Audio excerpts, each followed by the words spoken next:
옆에 있는 분들 인사하시기 바랍니다. 바로 붙어 있으니까 인사하기 참 좋죠.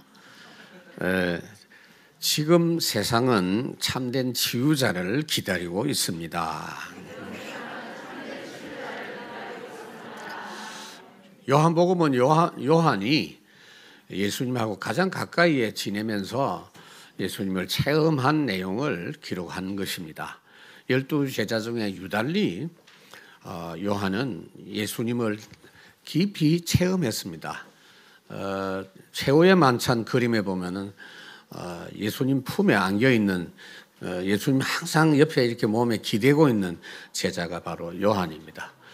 예수님을 깊이 체험하면서 예수님이 누구냐 하는 것을 어느 누구보다도 직접 알고 체험했습니다. 예수님은 하나님의 아들이시다. 예수님이 바로 하나님이시다. 라는 것을 요한이 체험하고 거기서 응답받은 것을 증거하고 기록한 것입니다. 여러분들도 어떤 문제가 있어도 하나님이신 그리스도를 만나면 구원의 축복과 모든 문제 해결의 응답을 당연히 받게 되어져 있습니다. 그래서 그 그리스도이신 예수님의 말씀, 그 말씀을 따라가는 사람은 누구든지 이 땅에 사는 날 동안에 그리스도의 증인의 삶을 살아갈 수가 있는 겁니다. 왜 그렇게 해야 되느냐 하면은요, 이 세상은 사람들이 진행하는 세상이라고 사람들은 알고 있어요. 눈에 보면 그렇죠. 그렇지만 대부분의 세상 사람들이 모르고 있는 것이 그 세상 나라 배경에는 사탄 나라가 역사하고 있다는 것을 아무도 모릅니다. 거기에 조종을 당하고 있다는 겁니다. 그러니까 세상 사람들은 다들 세상을 좀 잘 되기를 원하는 마음이 다 있어요. 전쟁하는 사람도 보니까 세상의 평화를 위해서 전쟁한다고 그래 큰 소리 치고 지금 저 푸틴도 그러고 있잖아요, 지금.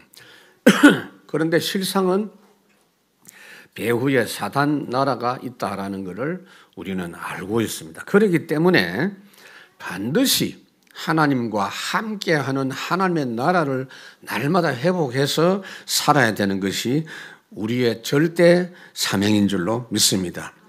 구원받아 놓고도 여러분들이 그냥 편한 대로 살던 대로 살면 그게 바로 세상 나라예요. 그게 망할 수밖에 없는 세상 나라입니다. 구원받아 놓고도. 그래서 바울이 구원받은 성도들인데도 교회 안에서 성도들끼리 자꾸 분쟁하고 다투고 시기 질투하고 파벌 하고 세상 사람하고 똑같은 방법으로 사는 그들에게 고린도전서 3장 16절에 말씀한 겁니다. 너희가 성전이다. 바로 하나님의 성령이 너희 안에 거하시는 거 알지 못하냐. 그렇게 일깨워 주고 있는 걸 볼 수가 있습니다. 그래서 항상 하나님의 나라 누리는 사람이 어떻게 되느냐 세 가지를 말씀드립니다. 첫째로는 말씀 흐름 속에서 살면서 근본을 치유해야 됩니다. 오늘 우리 이정문 장로님 말씀 각인되게 해달라고 기도하셨는데 말씀을 그냥 들으면 안 돼요. 말씀을 받아서 각인되어져야 될 게 뭐냐. 여러분은 이미 태어날 때부터 갖고 있는 이 세상에 살면서 갖고 있는 각인뿔이 잘못된 체질이 있기 때문에 그거 해결하는 건 말씀밖에 없어요. 그래서 설교 그냥 들으면 안 됩니다. 그 말씀 흐름이 어떤 내용이냐. 복음 흐름 속에 살아가는 겁니다. 1절 보니까 유대인의 명절이 되어서 예수님이 예루살렘에 올라가셨다라는 말씀이 있습니다. 예수님 당시에까지도 이스라엘 사람들은 하나님이 명령하신 새 절기를 중심으로 생활을 했어요. 이것이 하나님의 방법이에요. 그러니까 새 절기가 유월절, 오순절, 수장절 여러분 우리가 알고 있잖아요. 유월절 구원의 그 비밀, 어린 양의 피의 비밀 그걸 늘 누릴 수 있도록 그 피의 비밀이 뭡니까? 그리스도를 생각하라고 말이에요. 그러면서 그 속에서 사는 사람에게는 오순절의 축복, 맥추절의 축복 반드시 우리에게 하나님은 필요한 것을 절대 채우시고 공급하신다. 항상 함께 하신다. 완전히 승리하도록 하신다. 그러다가 수장절 뭡니까? 창고에 드린다. 최고의 인생 작품 결실되게 해서 천국 들어가까지 우리의 삶을 포장해 두신다 하는 겁니다.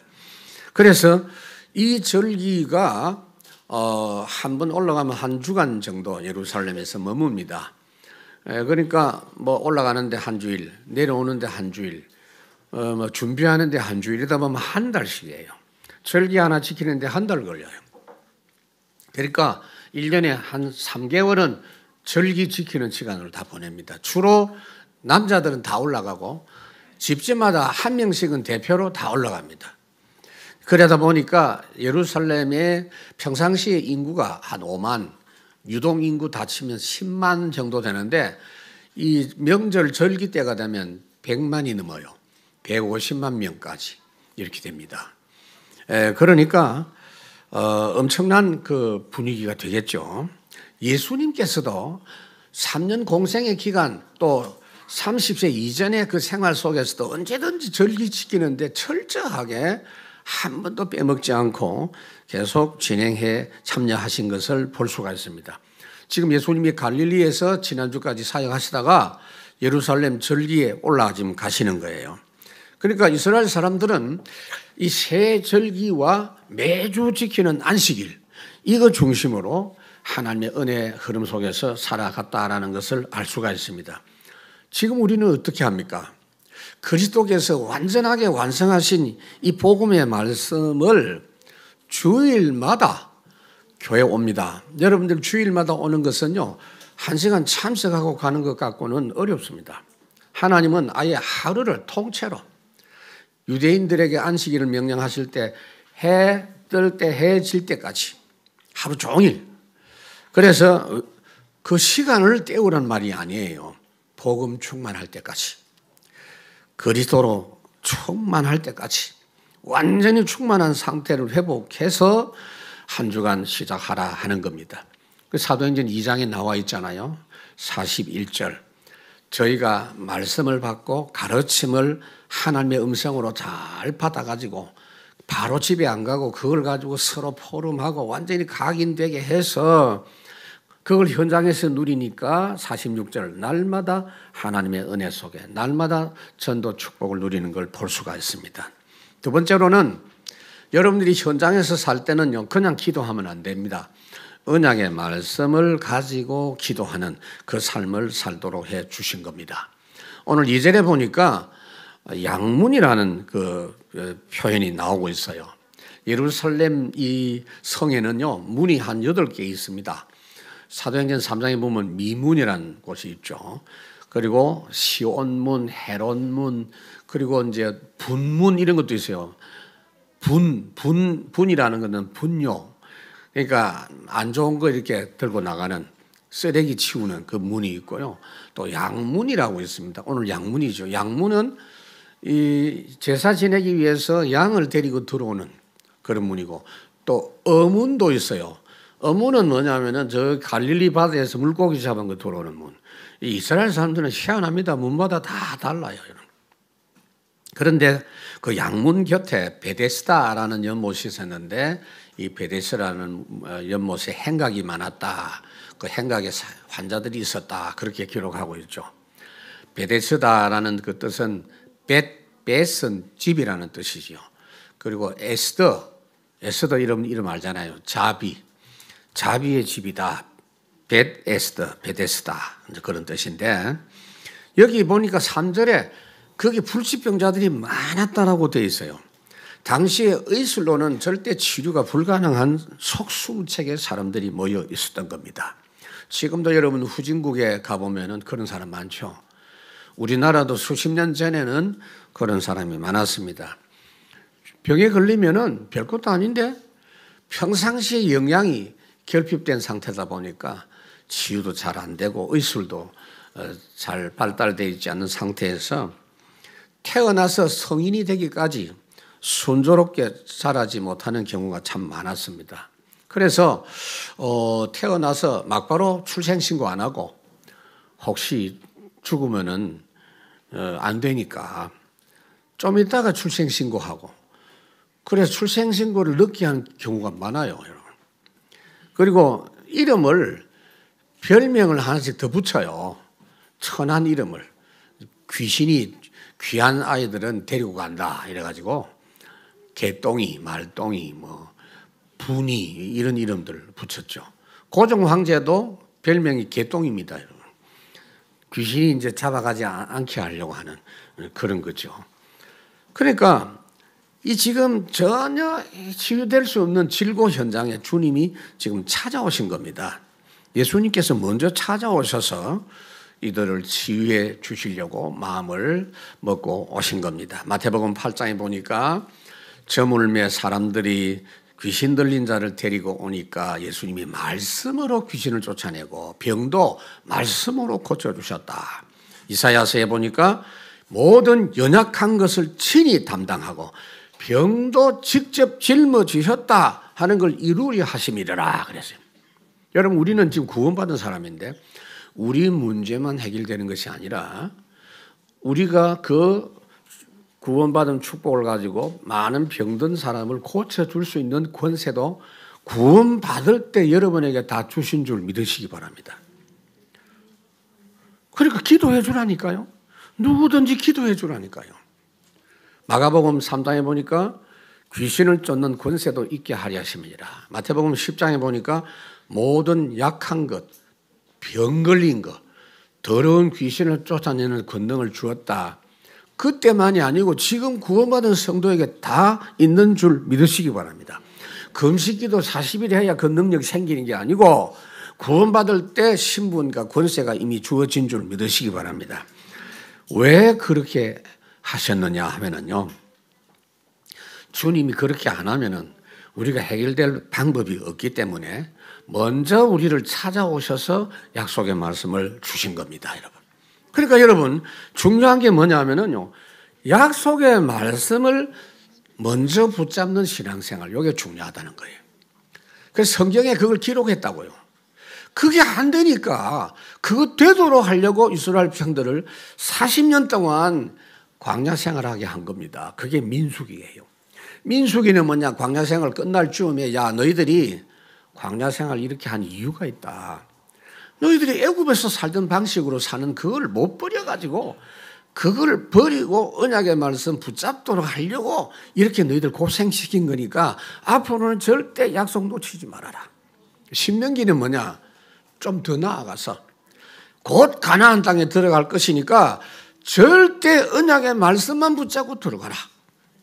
그게 민수기고 신명기입니다. 그러니까 여러분들이 지금부터 그렇게 하십시오. 언약의 말씀 붙잡고 기도하려면 주일날 강단 제대로 마음에 각인해야 됩니다. 그러고 나면 현장에서 오직 그리스도 이름으로 기도할 수 있습니다. 이때부터 치유의 역사가 나타나지요. 4절에 보니까 어떤 이야기 합니까? 천사가 가끔 못에 내려와서 물을 움직이게 하는데 물 움직인 후에 먼저 들어가는 자는 어떤 병에 걸렸든지 낫게 되미르라. 성경에 기록됐다고 이게 다 맞는 이야기가 아니에요. 사람들이 이렇게 알고 있었더라 그 말입니다, 여러분. 그러니까 온천이겠죠, 아마. 온천에 한 번씩 물이 이렇게 동하는 때가 있어요. 가늘천 이런 것도 있고요. 지금도 있죠. 한 번씩 물이 동할 때 선착순, 제일 먼저 뛰어드는 사람이 병 낫는다. 속설입니다. 그 믿음이 워낙 강하다 보니까 그 신념도 힘이 있으니까 아마 치유된 적이 있었겠죠. 참으로 딱하고 민망한 모습들입니다. 근데 우리도 옛날에 다 그랬거든요. 선녀탕 이래가지고 선녀가 한 번씩 내려와가지고 물을 확 할 때 막 뛰어들면 병 낫는다. 용추 계곡 이런 것도 있고요. 우리나라는 산이 많아서 계곡마다 용이 내려오는 데가 다 있어요, 여러분. 그러니 그런 데야 말하자면 그 베데스다가 자비의 집인데 사실은 자비의 집이 아니고 경쟁의 집이에요. 먼저 지금 뛰어들려고. 그런데 이 38년 환자는 침상에 누워서 꼼짝 못하는 그런 사람이에요. 이 사람은 경쟁에서마저도 완전히 제외된 사람입니다. 혹시 물속에 뛰어들었다 할지라도 그게 온전한 치유가 될 수가 있겠습니까? 여러분 진짜 치유가 뭡니까? 여러분들은 아셔야 돼요. 질병의 세력에서 벗어나야 돼요. 흑암 귀신 세력을 이겨야 그게 온전한 치유가 되는 겁니다, 여러분. 이사야 40장에 보니까 오직 여호와를 앙망하는 자에게 하나님이 새 힘을 주셔서 독수리 날개치며 올라감 같은 은혜를 주시겠다. 참된 치유는 복음에서 출발해야 돼요. 여자의 후손이 오신다. 마태복음 16장은 뭐죠? 모든 저주, 귀신의 권세, 음부의 권세 이기는 그리스도. 요한복음 16장 세상을 이기신 예수 그리스도. 그래서 예수님은 우리에게 세상과 사탄 이기신 주님의 이름으로 기도하게 해 주신 것입니다. 영접하는 자 곧 그 이름을 믿는 자에게 자녀가 되는 권세 주셨다. 여러분 예수 이름 계속 쓰시기 바랍니다. 기도 마무리할 때만 하지 말고 중간중간에 예수, 그리스도 예수, 예수, 예수 이름으로 하십시오. 요한복음 14장 14절에 보니까 하나님의 뜻이 뭐냐? 내 이름으로 무엇이든 주겠다. 15장에는 내 이름으로 다 받게 하겠다. 16장에는 내 이름으로 기도하면 너희 기쁨이 충만할 것이다. 그 이름이 어떤 이름이지요? 빌립보 2장 9절에 보니까 모든 이름 위에 뛰어난 이름이라서 그 이름 앞에 모든 게 굴복하게 되어 있다. 빌립보 3장에 보니까 모든 만물을 복종케 하실 수 있는 분의 이름이다. 왜 하나님이 이렇게 우리 이름을 쓰도록 하셨느냐? 여러분들 자녀들은 부모 이름이 나한테 붙어 있어요. 아무개의 자녀.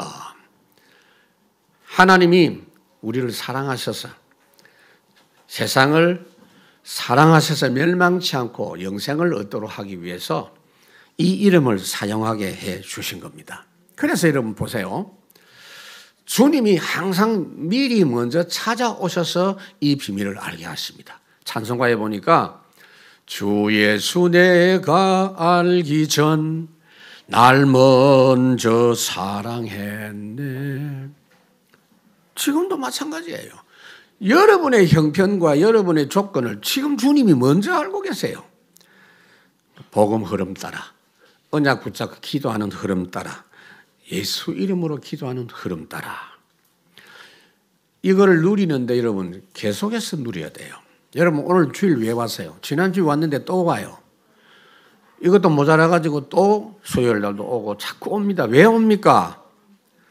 두 번째 여러분들이 치유받아야 될 부분이 있어요. 첫 번째는 여러분들의 근본이고요. 잘못된 각인뿌리 체질이고 두 번째는 중심이에요. 그게 우리가 갖고 있는 동기, 나 중심, 창세기 3장 그겁니다. 그래서 어쩔 수 없이 가지게 된 동기를 치료해라. 마태복음 6장에 보니까 모든 세상 사람들이 하는 것, 그러므로 염려하여 이르기를 무엇을 먹을까 무엇을 마실까 무엇을 입을까 하지 말라. 다 이방인들이 구하는 것이다. 너희는 하나님 아버지께서 너희에게 있어야 할 것을 아는 하나님의 자녀가 된 사람들이다. 세상 사람들은 그렇게 사는 것이 당연한 거지만 고하니까 아버지가 없어요. 아버지를 떠났기 때문에. 하나님의 자녀는 그 동기로 살면 안 돼요. 먹고 살아야 되니까 일한다. 그거 아니라고요, 여러분. 예수님 말씀했잖아요. 공중에 나는 새를 봐라. 들에 있는 백합화를 봐라. 그런데 아브라함도 처음에 하나님의 부름 받고 난 뒤에 당장은 이게 안 고쳐졌어요. 창세기 12장에 본토 친척 아비 집을 떠나고 이제 새로운 걸로 출발해라. 세상 방식으로 살지 말아라고 했는데 창세기 12장 10절에 보니까 덜컥 땅에 기근이 생기니까 그때 당시 사람들이 하던 방법대로 아브라함이 애굽에 내려가려고 거류하려고 내려갔다. 그 땅에 기근이 심했기 때문이다. 그런데 그것 때문에 낭패를 당했어요. 다시 올라와서 깨달았습니다. 창세기 13장 14절 롯이 아브라함을 떠난 후에 그랬어요. 롯은 세상 사람들이 하는 방법 그대로 고집하고 가는 거예요. 보니까 소돔 고모라 땅이 너무나 살기 좋다. 그쪽으로 간 거예요. 나 아브라함은 그거 아니다라고 딱 결단하고 하나님의 인도를 받기로 기도하고 시작한 것이 마므레 상수리 수풀입니다. 그 아들 이삭에게도 이런 동기가 있었거든요.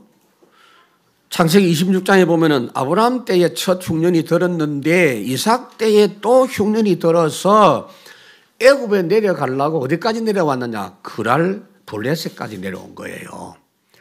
거기서 하나님이 먼저 나타나서 말씀했습니다. 이삭아, 네가 지금 애굽으로 내려가려고 하지 가지 마라.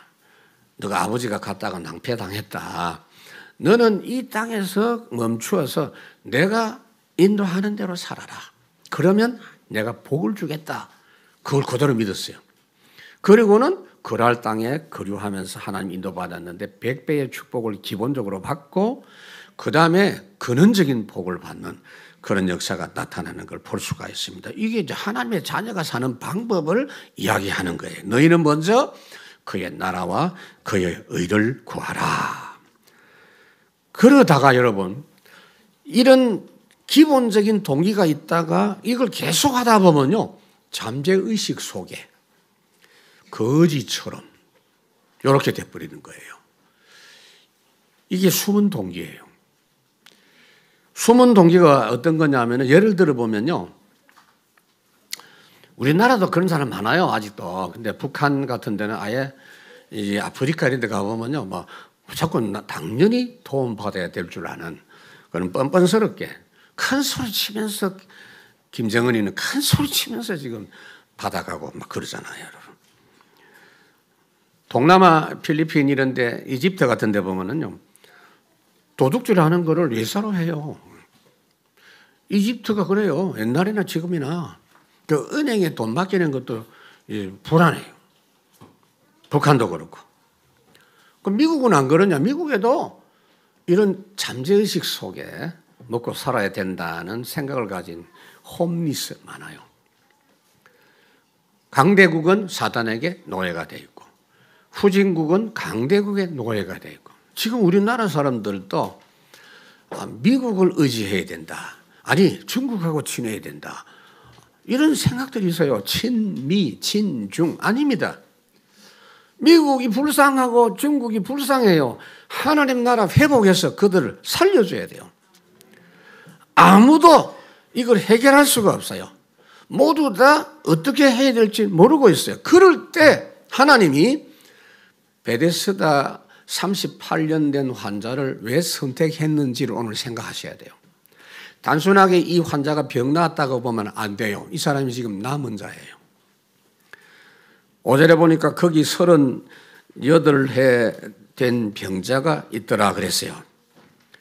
샘플 케이스예요. 완전히. 그냥 고친 게 아닙니다. 여러분. 38년 동안 있었고 이 사람은 절대 불가능하다는 걸 본인이 알고 있어요. 그런데 완전 가능의 사람으로 바뀐 것을 오늘 본문에 볼 수가 있어요. 하나님께서 구원 역사를 진행할 때 이렇게 합니다. 바울도 디모데전서 1장에 보니까 믿보다 모든 사람이 받을 만한 이 말이여 그리스도 예수께서 죄인을 구원하시려고 세상에 임하셨는데 내가 죄인 중에 내가 괴수다. 그런데 나를 먼저 구원하신 것은 나중에 누구든지 나를 보고 구원받을 수 있도록 모델로 본으로 삼으셨다. 내가 죄인 중에 계시니까 내보다 더 죄인은 없다. 내가 구원받았으니 어느 누구든지 예수만 믿으면 구원받을 수 있다는 본으로 삼으려고 그랬다. 여러분, 두 번째로 동기가 있는데 숨기고 포장하고 사는 사람들입니다. 대부분의 사람들이 이렇게 살고 있어요. 틀린 생각을 가지고 안 살려고 해도 다른 방법이 없으니 그 방법을 반복하다 보니까 그것이 완전히 이중 플레이가 되는 거예요. 문제가 해결이 안 됐는데도 문제 없다. 나는 승리할 수 있어. 좋은 날이 올 거야. 반드시 잘 된다. 하늘은 스스로 돕는 자를 돕는다. 그러면서 실제 문제는 해결 안 되면서 포장하고 숨기고 다 그래요. 성경에 예를 들어놨죠. 나아만 장군. 겉으로 볼 때는 모든 사람들이 부러워할 만한 대단한 권력자고 힘 있는 사람인데 실상은 속이 문드러져가는 문둥병 환자입니다. 바벨탑을 쌓는 사람들은 이미 창세기 3장 6장을 거쳐서 왔기 때문에 엄청난 고통과 실패를 갖고 있는 상태에서 몸부림치면서 바벨탑을 쌓고 있는 그런 사람들입니다. 그거를 전도자들은 본 겁니다. 애굽이 강대 국가인데 사실은 불쌍한 나라예요. 모세, 요셉이 그걸 봤어요. 바벨론 우리를 포로로 잡아갔지만 사실은 보니까 우리보다 더 불쌍한 나라구나 다니엘이 봤어요. 에스더가 봤어요. 바울이 로마를 그렇게 본 겁니다. 이스라엘 초대왕 사울 왕이 다윗을 괴롭혔다. 다윗이 한이 맺혔다. 아닙니다. 다윗은 사울을 볼 때마다 너무나 불쌍합니다. 눈물이 날 정도로 불쌍합니다. 보는 게 달라요. 디모데후서 3장에 보니까 악한 사람들과 속이는 자들은 더욱 악해져서 속이기도 하고 속기도 하나니 그러나 너는 배우고 확신한 일에 거하라. 디모데후서 1장에도 말씀을 하고 있어요. 그러니까 사람들이 해결은 안 되지 숨기고 있을 뿐 해결책을 모르는 그들에게 주님이 먼저 찾아오셨어요. 다른 방법이 없기 때문에. 지금도 주님은 문제 있는 현장에 먼저 찾아오심을 믿으시기 바랍니다. 먼저 찾아와 계세요, 여러분. 로마서 5장 우리가 아직 죄인 되었을 때에 그리스도께서 우리를 위하여 죽으시고 구원하셨다. 죄인들을 위하여 주님 찾아오셨네. 이 축복을 체험한 사람의 찬송이에요. 주님 찾아오셨네 모시어 들이세. 그 찬송가이잖아요. 내가 낫고자 하느냐 6절에 말씀했습니다. 많은 사람들이 지금 명절에 올라와서 관심이 다른 데가 있어요. 여러분 100만 명 150명 모였으니까요. 완전히 대목입니다. 장사꾼들은 이때 한 해 장사 다 하는 거죠. 말하자면.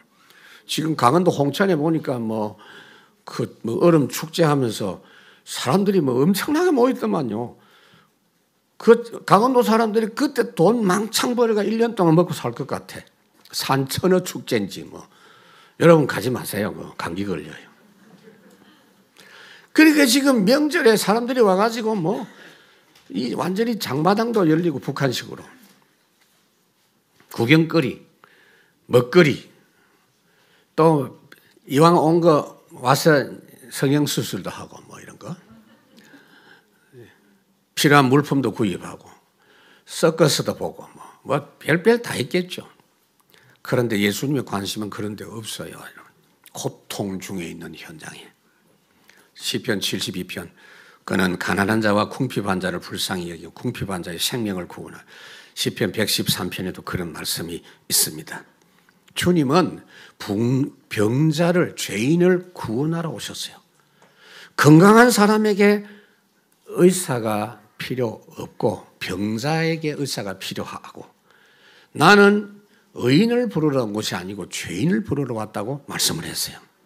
그래서 오직 우리는 완성된 말씀으로 돌아가야 됩니다. 여러분 성경 말씀이 어떤 내용인 줄 알아야 돼요. 창세기 말씀이 뭡니까? 세상 사람들이야 진짜 인생 문제가 뭔지 알아야 된다. 그거는 사람들이 해결할 문제가 아니다. 거기 있어서는 안 된다. 거기서 떠나라. 빠져나와라. 하나님의 인도 따라 살아라. 그래서 아브라함을 불러낸 거예요. 창세기에서 중요한 게 아브라함을 불러내신 거예요. 내가 내게 지시할 곳 뭐지요? 예수 그리스도 오실 곳. 그리스도의 역사하시는 그 흐름을 따라 가라. 출애굽기는 뭡니까? 지금 너희들이 애굽의 노예가 돼 있다. 묶인 것에서 해방받아라.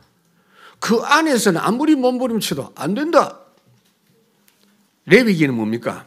빠져나왔으면 이제는 세상과 완전 다른 방식으로 살아라.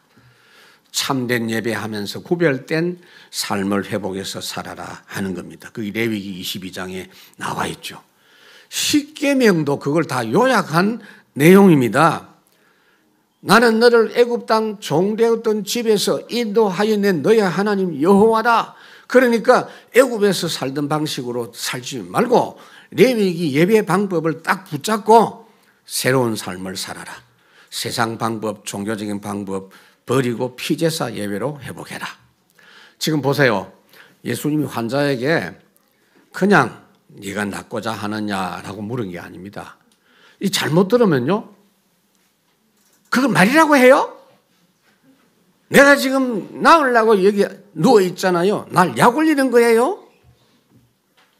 이럴 건데 주님이 하신 말씀은 그런 뜻이 아닙니다. 이 사람이 틀린 생각을 갖고 여기 들어 누워 있다는 이야기예요. 그거 고쳐주시려는 거예요. 하나님이 아담에게 나타나서 아담아 네가 어디 있느냐라고 물으시고 찾아오신 것은 아담이 전혀 모르고 있는 거, 원인도 모르고 해결책도 모르는 걸 알려주시려고 찾아오셨고, 예수님이 사람들이 나를 누구라 하느냐고 물으신 것은 퀴즈한 게 아니에요. 너무 중요한 걸 알려주시려고.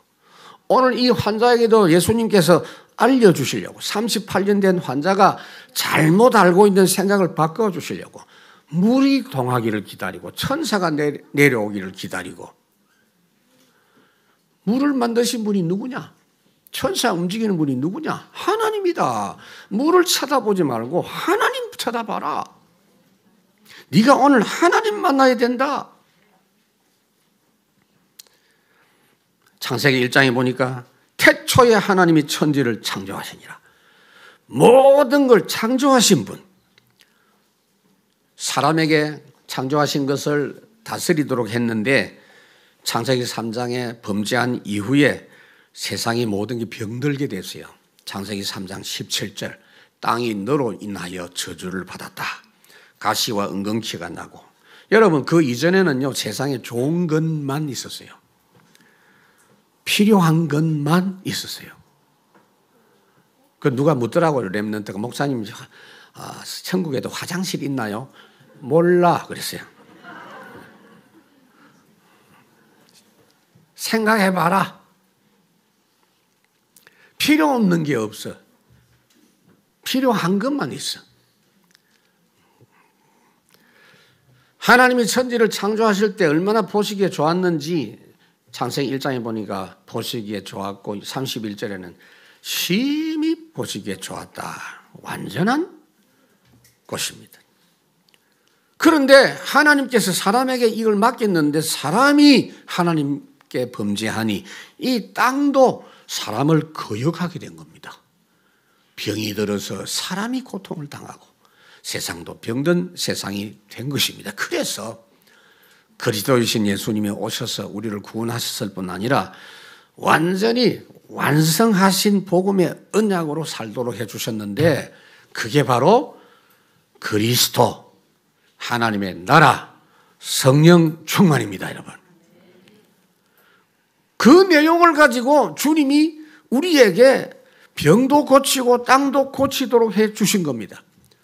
출애굽 이후에 그 그리스도의 역사를 광야에서 처음 체험하게 하신 게 마라에서 쓴물이 단물로 바뀌면서 하나님이 이렇게 자연도 바꾸고 치료하고 나는 치료하는 여호와다. 출애굽기 15장의 말씀을 하고 있는 걸 볼 수 있습니다. 오직 완성된 말씀으로 돌아가라. 세 번째, 첫 번째는 말씀으로 여러분들의 근본, 각인부지 체질을 치료하고, 두 번째로는 중심, 잘못된 동기를 치료하고, 세 번째는 뭐냐? 멸망의 운명, 삶을 치유하라. 여러분들이 그냥 병이 아닙니다. 완전히 운명에 묶여 있어요. 각종 불치병 치유하는 말씀. 7절에 병자가 대답하되 주여 물이 움직일 때에 나를 못에 넣어주는 사람이 없어서 내가 가는 동안에 다른 사람이 먼저 갑니다. 나를 도와줄 사람이 없습니다. 나는 경쟁에서 늘 졌습니다. 그리고 혹시 물에 뛰어든다고 해도 정말 그 물이 치료할 수 있겠습니까?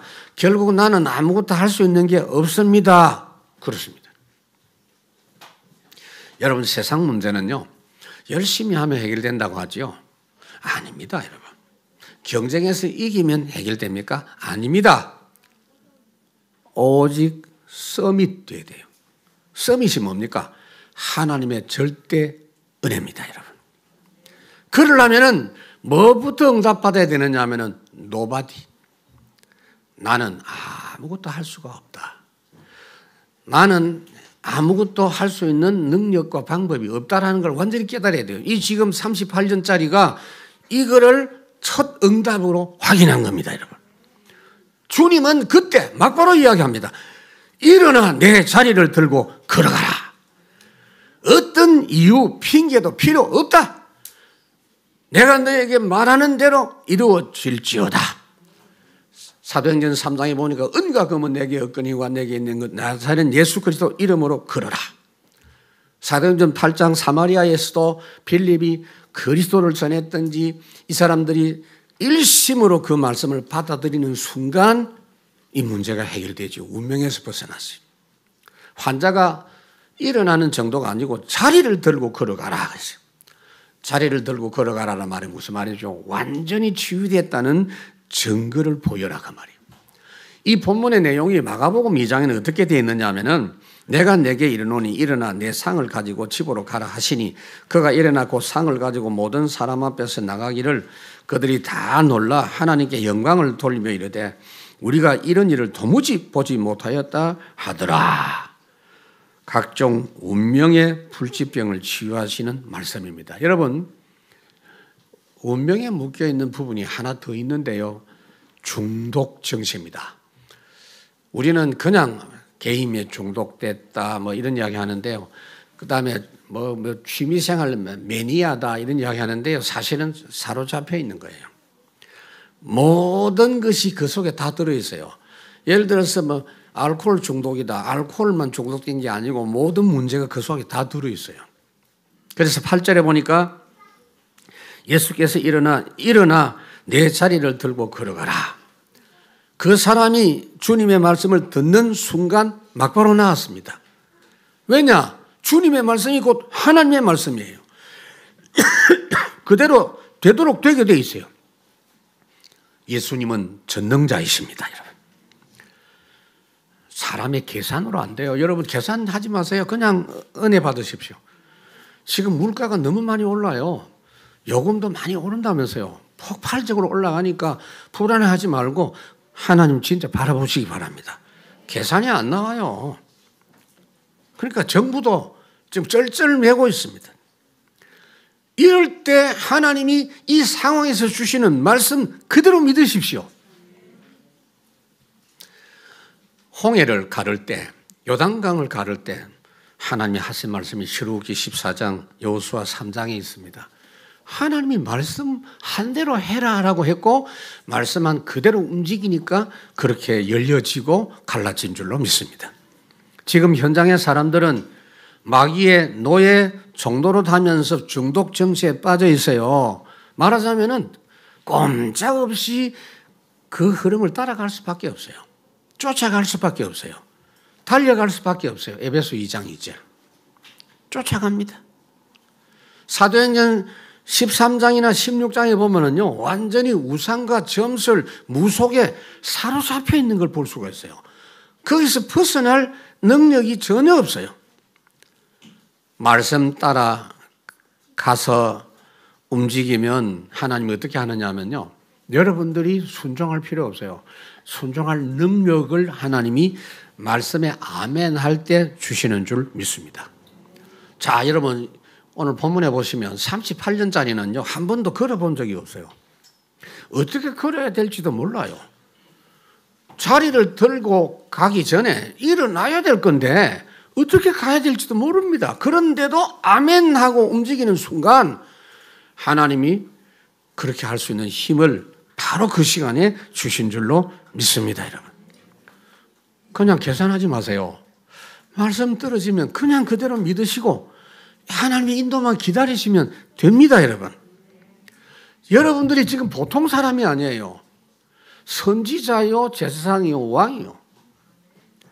아브라함이 그 부분을 깜빡했어요. 창세기 20장에 보면은 또 흉년이 돼가지고 거랄로 내려간 적이 있어요. 또 깜빡했다니까. 그러면 자기 신분 놓친 거죠. 자기가 어떤 미션에 있는지 놓친 거예요. 그래가지고 블레셋을 보니까 어마어마하게 큰 나라라. 혹시 여기서 내가 맞아 죽겠다 싶어가 거짓말도 하고 그랬는데 하나님이 일깨워 주시죠. 창세기 20장 7절에 선지자다. 그들이 있는 문제를 아브라함의 기도를 통해서 하나님이 치유해 주시는 장면이 17절에 나옵니다. 여러분. 지금 여러분들이 문제가 있죠? 소중한 문제입니다. 정말 예수 믿는 사람은 어떤 문제든지 아무리 힘든 문제라도 필요한 문제입니다. 어떤 문제냐? 개인에게 하나님이 계획도 있지만 중요한 건요, 그거 해결하는 걸 통해서 다른 많은 사람들을 살리기 위한 것이다. 고린도후서 4장, 우리가 잠시 받는 환난의 작은 것이 나중에 지극히 영광스러운 큰 역사를 이루게 하기 위해서다. 절대 예수 믿는 우리에게는 재앙이 아니에요. 예레미야 29장, 너희를 향한 나의 생각을 내가 안다. 평안이다. 미래의 희망을 주기 위한 것이다. 그래서 뭐냐? 기도해라. 진짜 믿고 기도해라. 중독병을 그 운명에서 벗어나게 하시는 치유 정도가 아니고 세 번째, 지역 재앙 문제 해결하는 말씀입니다. 9절에 보니까 그 사람이 곧 나와서 자리를 들고 걸어가니라. 많은 사람이 봤어요. 우리는 구원받은 하나님의 자녀들인데 우리 문제 해결할 사람 없고요. 절대 사람이 해결할 문제 없습니다. 하나님은 복음 가진 우리를 통해서 우리 개인의 문제뿐 아니고 지역과 나라 문제도 치유하시기를 원하십니다. 너희는 세상의 빛이다. 너희는 세상 살릴 왕 같은 제사장이고 거룩한 나라고 하나님의 백성이다. 그래서 하나님이 여러분 손에 먼저 완전히 해결하신 것을 손에 쥐어준 겁니다. 항상 먼저 하십니다. 먼저 약속하시고 먼저 찾아오시고 먼저 해결하신 것을 우리가 붙잡게 하십니다. 그걸 가지고 말씀 운동 펼치라고 말이에요. 여러분들은 말씀 운동만 펼치면 새마을 운동 안 해도 돼요. 바르게 살기 그런 거 안 해도 돼요. 범죄 예방 이런 거 안 해도 돼요. 봉사활동 안 해도 그 안에 다 들었어요. 말씀 운동 펼치니까 예루살렘 지역 문제가 해결되었어요. 사도행전 6장. 사마리아 문제가 해결되었어요. 8장. 또 유대 전역의 문제가 해결되었어요. 사도행전 13장. 에베소 문제도 해결됐어요. 이와 같이 주의 말씀이 힘이 있어 에베소를 살리는 능력이 있었다. 사도행전 19장. 말씀했습니다. 하나님이 항상 미리 먼저 아시고 약속을 주십니다. 언제든지 여러분 생각 마음에 담지 말고 계산도 하지 말고 매번 주시는 약속을 먼저 담으십시오. 그리고는 현장에도 주님이 찾아오신다니까요. 문제 현장에 먼저 찾아오신다니까. 그리고는 완전히 해결해 주신 언약의 말씀을 가지고 여러분들이 본인이 응답을 받고 현장을 살리는 전도자로 살아가게 하시는 줄로 믿습니다. 틀린 치유하면 안 돼요. 복음 말씀 치유 아니고는 전부 엉터리입니다. 제대로 된 치유가 아닙니다. 말씀이 얼마나 각인되는가에 따라서 역사가 일어납니다.